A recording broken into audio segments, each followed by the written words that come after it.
Hi, I'm Jordan, or JRC the SLP. Thanks for being here today.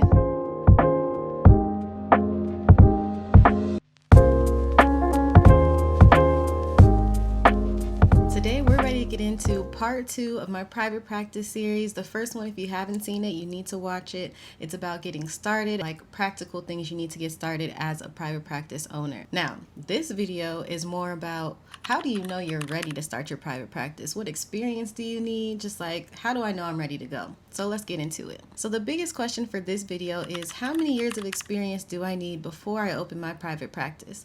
And in my opinion, the answer to this will vary. Personally, again, I started my private practice this year, and this is my 6th year in the field, 5th year after completing my CF. Honestly, I feel like I could have started this right after my CF the way I'm doing now, which is part-time on the side. The biggest thing for me though, and something to really keep in mind, is you should open your private practice in a state that you plan on being in for a while. I started my career in Washington, D.C. public schools, and I didn't really know where I was going to end up, but I knew I wasn't going to stay in D.C. for the rest of my life. So it didn't really make sense to start my private practice there and then have to worry about transferring my business and things like that, or having to regain clients in a new area. So it would make the most sense to start somewhere you plan on being for a while. So I ended up starting it here, where I bought a home where I know I plan to be at. But of course, all of that is circumstantial. I have 2 main questions that you should ask yourself when you're thinking about starting a practice and if you're ready to start one or not. The first one is, did I get sufficient relevant experience in my grad school externships, or whatever you call them, to the point that I was able to work pretty much independently, at least like 80 to 90% independently? The second question is, did I rely heavily on my CF supervisor? Did I score well in my reviews? If you're independent and confident as a clinician, I would say to start forming the concept of your private practice right after your CF. You can start with your name, your online presence, everything that I talked about in the first part of this series. Once you've had all of that done and completed 9 months or a school year independently outside of your CF, I say you're pretty much ready to go. You just want to make sure you have that time where you've gone through an entire 9 months or entire school year completely independent, so that you know what to expect, you have some experience under your belt. And then start building your caseload, your private caseload. It's really your confidence to be able to do everything on your own, from logistics to marketing to scheduling to parent phone calls to running meetings, all of these things independently.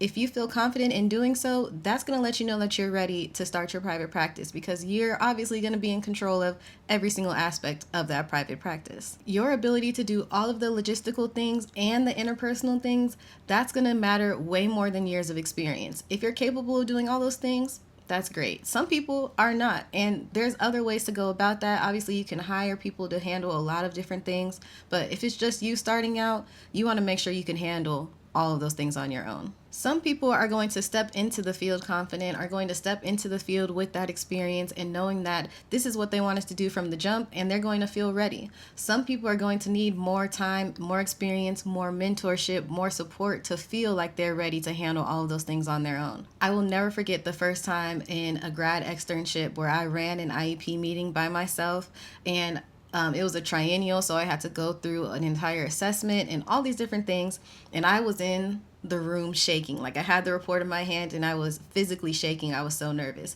At that point, I wouldn't have said I was ready, because although I went through the meeting fine, I was pretty much terrified to do it on my own.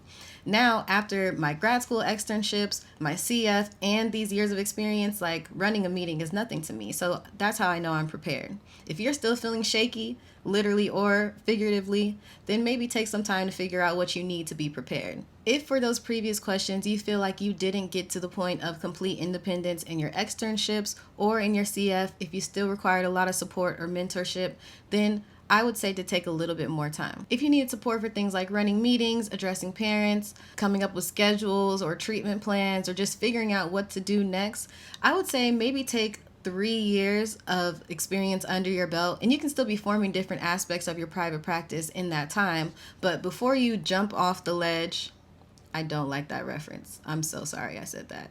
Before you jump into everything that you're going to do with the private practice, then take those 3 years, build your confidence, find a good mentor, preferably somebody that is familiar with private practice and things like that in your state. And there's a lot of different resources, free resources for support. Regardless of when you start, it's always helpful to find community, whether it's a mentor, colleagues, Facebook groups. You can go out to meet people who own other private practices in your area. Many SLPs are much more willing to support you than you think because, at least in my area, there's not like competition isn't really an issue. There's plenty of need to go around and not enough SLPs to fill the need. So every single private practice I know in my area has a wait list, and I've received referrals from a few of them already because people need support. People need SLPs, and if another SLP is full and booked, that SLP is still going to want to help out that family, and that could be the person sending you clients. So it's always a good idea to go out and meet other SLPs and build that community, even if you haven't opened your private practice yet. Just get on people's radar. There's also this idea that you have to jump all into private practice, like quit your job and this is what you do. This is your main source of income.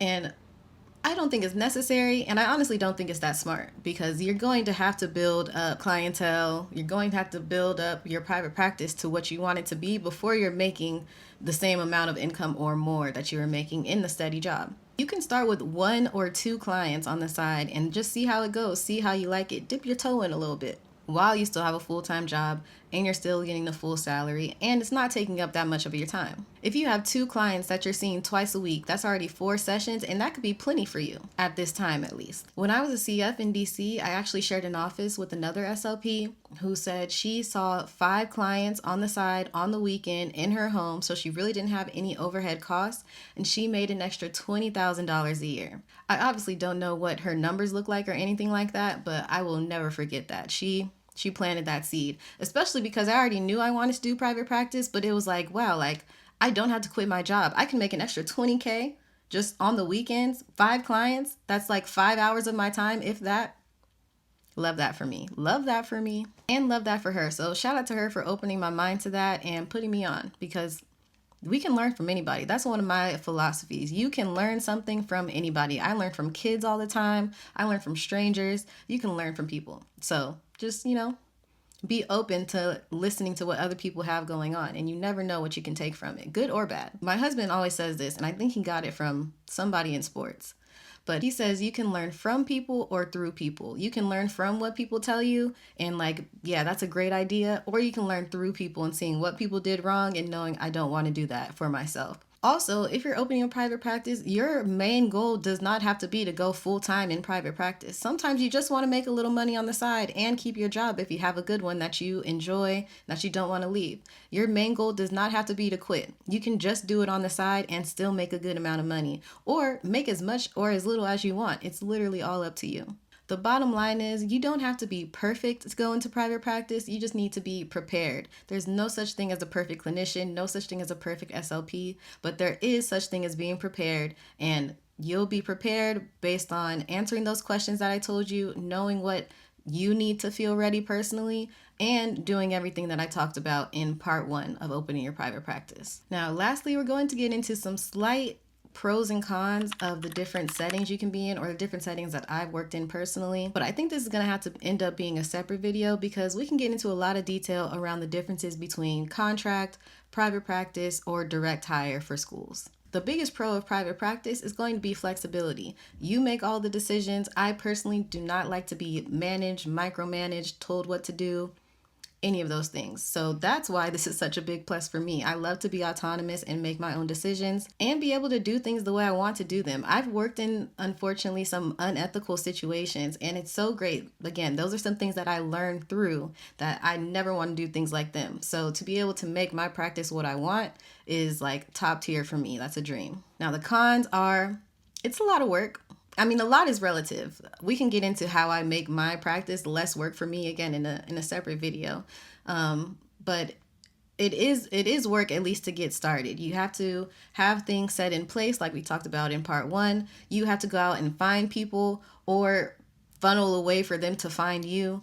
But there is work that goes into it. It's also a lot of like maintaining relationships. Sometimes it's easy to get a client, but can you keep them? How do you keep them coming back? How do you keep them from continuing on with you and making it known why you're beneficial? So that could be a con if you're not sure how to do that with people, but it's definitely something you learn along the way. Now, for working as a contractor in schools, I really enjoy it. This is what I do for my full-time job, and I also do it, I've done it in person and I've done teletherapy. And the biggest pro for both in-person and teletherapy are you have just less responsibility than somebody who is a direct hire. So for direct hires, they literally put it in your contract that you are there for your job and other duties as needed. So that could be like bus duty, covering classes, lunch duty, whatever they need you to do to help out the school. Me personally, I've never been a direct hire. I've only done contract, and that is my biggest pro, is not ever having to do any of those other duties. You also don't have to work or be on campus if there's no kids. And sometimes working for these contracting companies comes with other pros, like they might pay for CEUs, pay for your license reimbursement or ASHA certification, things like that. Sometimes as a contractor, you get paid more than direct hires, but that's going to vary based on where you are and who you're contracted with. One of the cons of contracting is you usually are not paid if you're not working. No work, no pay. So you're not getting paid over the summer. You're not getting paid during winter break, spring break, winter break again, because I have two of those for some reason. You're not getting paid during those times. So that is the biggest con, is you have to figure out how you're going to save your money so that it lasts through all those times that you're not working, which is the pro of working in a school in general, is you get all those breaks, but you have to figure out financially what that looks like for you. Another con of contracting is there's always a middleman. There's always like multiple parties you have to communicate with, because you're communicating with the school and with your contracting company. They don't always communicate well. Like, it's just a lot of moving parts. So that can be annoying. Now, if you're working as a direct hire for the school, one of the biggest pros is you are usually on salary, which means you're getting paid during those breaks, which is great. Sometimes you're not getting paid as much as people who are contracted because you're getting paid during those breaks. But again, pros and cons, pros and cons. Again, we talked about the con of those other duties that you might have being a direct hire for the school, and you just are expected to be You're expected to be part of the school. You're expected to be at team meetings that often don't have things to do with you, or professional developments that don't have anything to do with you. So you're just expected to be a part of the team, which could be a pro or a con. If you are a contractor, you're not really part of the team and you can feel like an outsider, which for me, I didn't mind, but for some people, they really want to be, in that camaraderie. I will also say that it is possible to feel that camaraderie as a contractor. You just have to choose that that's what you want to do. Choose to be present and be a part of the team and show up to meetings that don't have anything to do with you. You can still do those things if that's what you want. Both with the contractor and direct hire for the schools, you are usually provided with most of the materials that you need. And so that's one of those things with private practice, is you're providing all the materials and testing materials and like your system that you need to keep everything in track, your EHR, EMR system. So you are responsible for everything, which is, again, a pro and a con with private practice. But I think that's all I'm going to get into for those pros and cons today, because again, I can make a separate video of a very long list for each of those. Let me know if you want me to do that, or if you have any other questions about your experience needed to start a private practice. And if you drop a question in the comments, in my DMs, in my email, I will get to it eventually, hopefully sooner than later. And I hope this is helpful. I know that one of my biggest things is be the person you needed when you were younger. And like, younger is relative. It's really just like be the person you needed 2 years ago for me at this point, because I have wanted to start a private practice, but it can be a scary thing to do when you don't know what to do. And so many people are trying to, I don't want to say con, but so many people are trying to get you to pay thousands of dollars for them to teach you information that's out there. So all I want to do is put the information somewhere that is consolidated, where we can get to it and know what to do, because I think more SLPs need to open private practices for our field to change and go in the direction that it needs to. So I really hope this helps, and let me know how else I can help so that we can get this ball rolling and get more of us, and by us, SLPs, and especially SLPs of color, and especially Black SLPs, to start a private practice. So please let me know if this is helpful, or if there's anything else I can do to make it easier or more simplified, and I will find a way to do that. Thank you so much for being here and for supporting me in general, and hopefully I'll see you in the next one.